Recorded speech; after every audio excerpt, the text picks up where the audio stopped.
Welcome back. If thou wouldst see death, I can accommodate thee. Only step into my jaws, and death thou shalt meet. Yeah, I'd rather not do it that way. There must be a way to pass this gate while still intact. Despite his fear, Alexander summons his bravest voice to command the living gate. I would pass, Gate. I have business with your master. My master and thine, human. I would be pleased to introduce thee. Only step forward and thou shalt meet him shortly. No, thank you. I come to meet the Lord of the Dead with my flesh still intact. And why should I let you past, human, when I would much rather eat you? I have been told that there is a way for humans to enter Death's realm. There must be something I can do. Some task that will allow me to pass through your doors, Gate. I seem to recall something. A trick. Perhaps a test. Yes. Should a human try to pass, a riddle is Gate's wont to ask. I thought that was Swinx's. A riddle it is, then.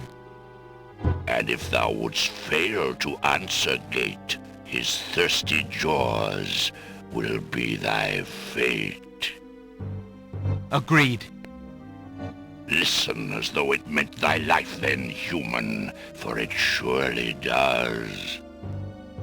My first is foremost legally. My second circles outwardly. My third leads all in victory. My fourth twice ends a nominee. My whole is this gate's only key. My first is foremost legally.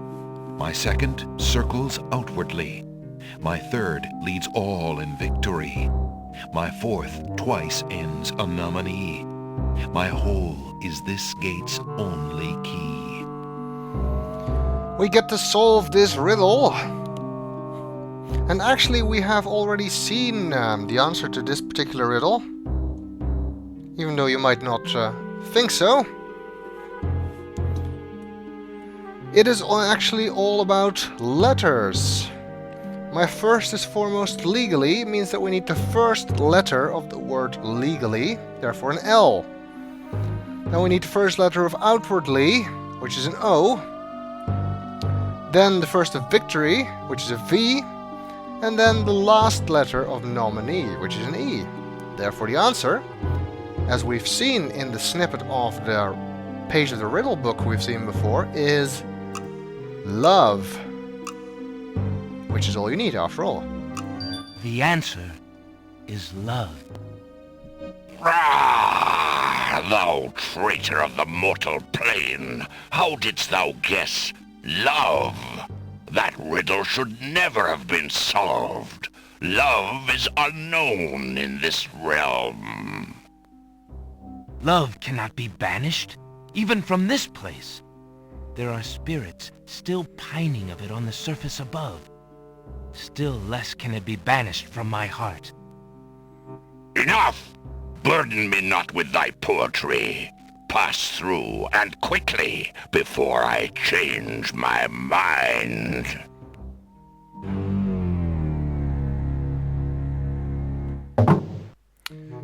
Well, one more obstacle down.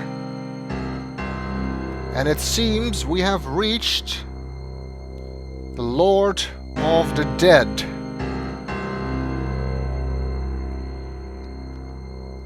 Who's being guarded by these inverse Ku Klux Klan types. The servants of the Lord of the Dead stand silently at the head of the path to his throne.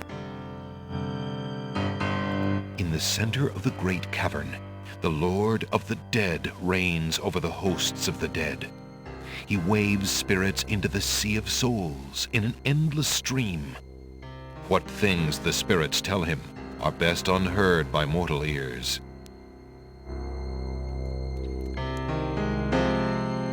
Well, based on what people have told us about the Lord of the Dead, I'm not entirely sure I actually want to meet him. But we don't have a choice. What's this thing? The Lord of the Dead's throne is surrounded by the Sea of Souls. The living sea swirls with the spirits of those who once walked the mortal realm. What awaits them, Alexander cannot know. I think it's some form of enlightenment. Alexander is standing in the hall of the Lord of the Dead. It is here that the spirits of the newly dead complete their journey and meet death himself. Well, here goes nothing. Excuse me, I'd like an audience, please. The shrouded guards escort Alexander to the throne of the Lord of the Dead. Well, at least they didn't make a fuss. Why have you entered my domain, still wearing your flesh? If you are so anxious for death, you might have found it easily enough in the land of the living. But since you are here, you are most welcome to stay. Kiss my hand, and you will be one with the spirits. There will be no pain. Yeah, if it's all the same to you, I'd rather not. Very appropriate name now. This guy is intimidating. The Lord of the Dead is a huge, grotesque figure. He and his throne are one, grown together over the centuries till he can no longer move. Chains further bind him, pinning him to his endless, weighty task. If he was once human, as the Druids claimed, Alexander can see no sign of it in his merciless, fathomless eyes. I'm guessing he won't be easy to reason with. With trembling knees, Alexander stands before the Lord of the Dead. Beyond death and his throne, Alexander can sense the multitude of spirits in the Sea of Souls. I seek a boon, my lord. Why should death grant you anything, mortal?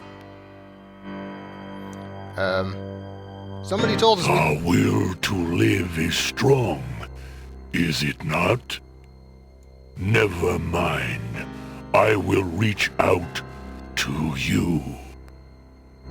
The Lord of the Dead's touch fills Alexander instantly with a numbing cold and blackness. Death waits for no man.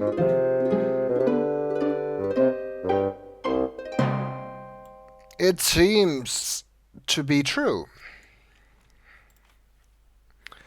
We need to challenge him, so let's throw down the gauntlet. I did not come here to die, but to demand my right of challenge. I respectfully challenge thee, death, by throwing down this gauntlet. Man may pass the portal and seek its master, death. Man may pass where death has trod, and challenge like Scheherazade, he who reigns beneath the sod, to spare a mortal's breath. He has the gauntlet! Impossible! He challenges death. Who are you to challenge death? A man of flesh is all I need to be, my lord. And what is it that you seek with this challenge? The soul of some dead maiden? I seek the souls of King Caliphim and Queen Ilaria of the land of the Green Isles. You would save 2 human souls and emerge alive from this realm yourself? That shall be a difficult challenge indeed. The tomb does not open its doors lightly. Either all 3 of us leave, or none go. Very well. Then let me think of an appropriate task. Ah, yes, I have it now. Your challenge is this. For thousands of years I have sat upon this throne. I have heard every sad tale that can be told by human lips. I have seen tragedies that ended empires, injustices that defy reason, love that would light the very stars turn cold and hard. I have seen torments that cannot possibly be borne, and yet must be, for centuries. This thing I have never done. I have never shed a tear. Make me cry, thou man of flesh. That is my challenge. Make death cry? Sooner could he turn sea to stone. Or fire to ice. That sounds like it may be complicated. Too bad that he didn't ask us to give him an impossible task, because then we could have just told him to get lost. Maybe we can tell him about our plight. Perhaps a tale of my love? There is nothing you could say of love that would make me cry, mortal. I have had Cleopatra and Helen of Troy stand before me, and they move me not. Your common desires mean nothing to me.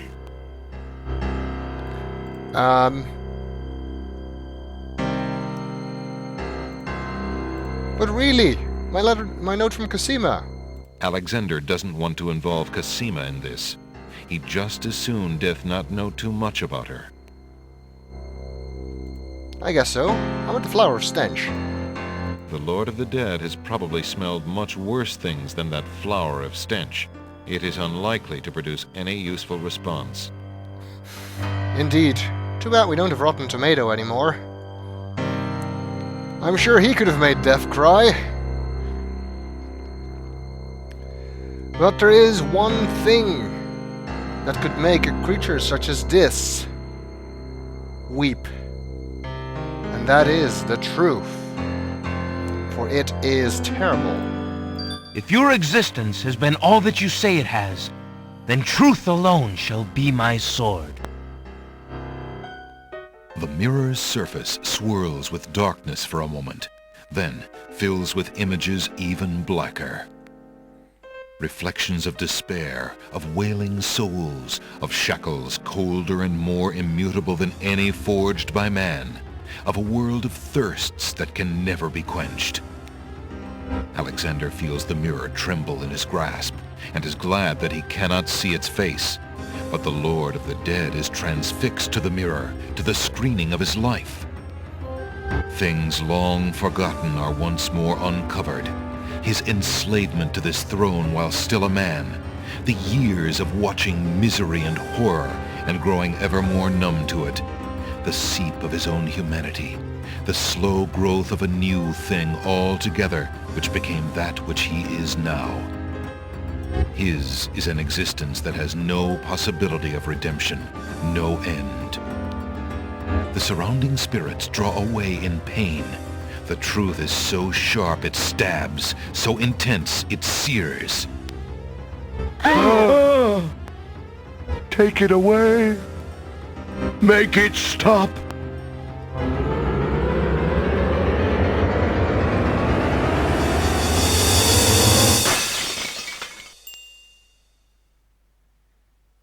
The mirror of truth cracks from the strain, and death sheds a single gray tear.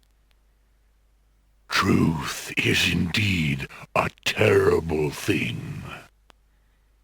I have worn this mantle for so long, I had forgotten its dreadful weight. You shall take the souls and leave as I agreed. You have been granted to stay from this inevitable reality. I almost envy you. Find the souls he has claimed, and bring them to me. We did it! King Caliphim and Queen Alaria, I presume. Your hero has won you a few more years of mortality. May your souls be more prepared for their rest when you return. Thank you, my lord. I hope that they will. And you, man of flesh, my steed shall take the three of you back to the land of the living. Tell her where it is you wish to go.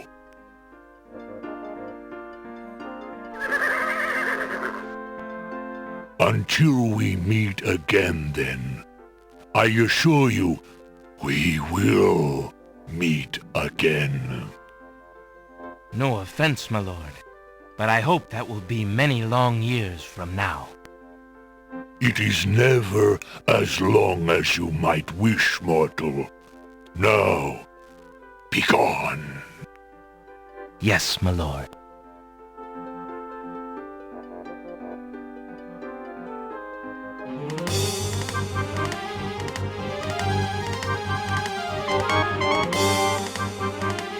And we go back to the realm of the living. Are you coming, Majesty?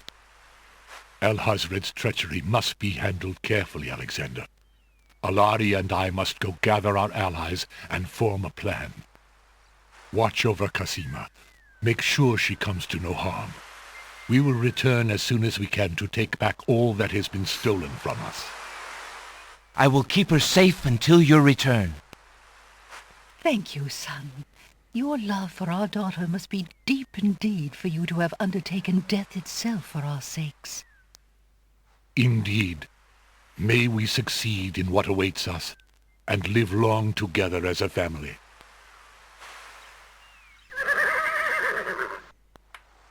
Well, I guess that means we have the parents' blessing.